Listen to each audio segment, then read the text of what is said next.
Bonjour et bienvenue sur la chaîne de Circo. Nous nous retrouvons aujourd'hui pour parler du geste d'écriture. Et lorsque l'on parle geste d'écriture, c'est pour écrire en écriture cursive. Et pourquoi? Quel est l'intérêt de l'écriture cursive? C'est que toutes les lettres sont liées entre elles.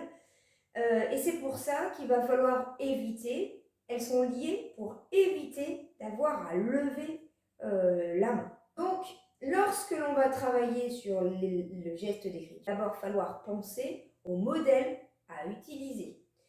Le modèle doit être analysé avec prudence, il doit être d'abord lisible, veiller à ce qu'il n'y ait pas de déformation et permettre un tracé fluide. Et surtout, veiller à la simplicité. On évite les œilletons sur les R, les E qui sont décalés, une boucle ça suffit. On essaie d'être le plus simple possible.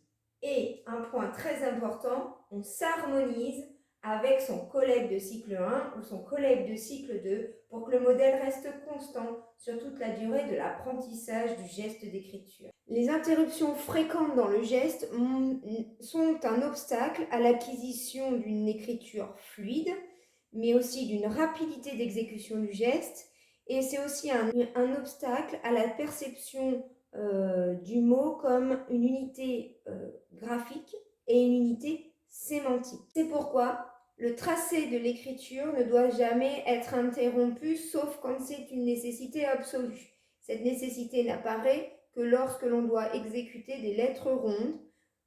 Avant les lettres rondes, on lève le crayon et après la lettre. On peut classer les lettres selon plusieurs catégories. Donc on a le rond.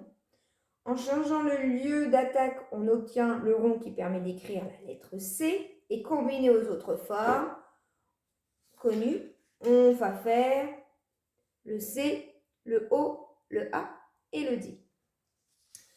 L'autre forme de base de l'écriture, c'est le pont. Et là, nous allons pouvoir, grâce au pont, créer le M, le N, le H, le R, le V, le W, le K, le Y et le Z. Nous avons aussi les trécis, qui est une autre forme de base, qui permet d'écrire le I, le U, le T, et combiné à la boucle, on va pouvoir faire le B boucle, et qui permet de faire les lettres E, L et F. Le rouleau, qui permet, lui, d'exécuter la lettre S et la lettre X. Le jambage, alors il y a deux sortes de jambage. Le jambage bouclé, qui nous permet d'exécuter le Y, le J, le G, et le jambage bâtonné, qui permet d'exécuter le P et le Q. C'est à partir de ces différentes formes de base que l'écriture est formée, et c'est à partir de ces différentes formes de base qu'on va pouvoir établir une progression.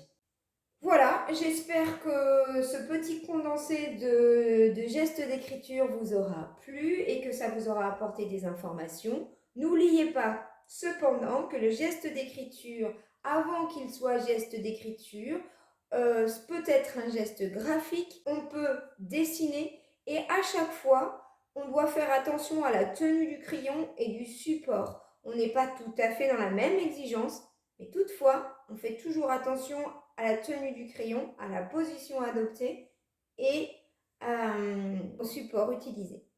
Je vous remercie, à bientôt sur la chaîne de Circo.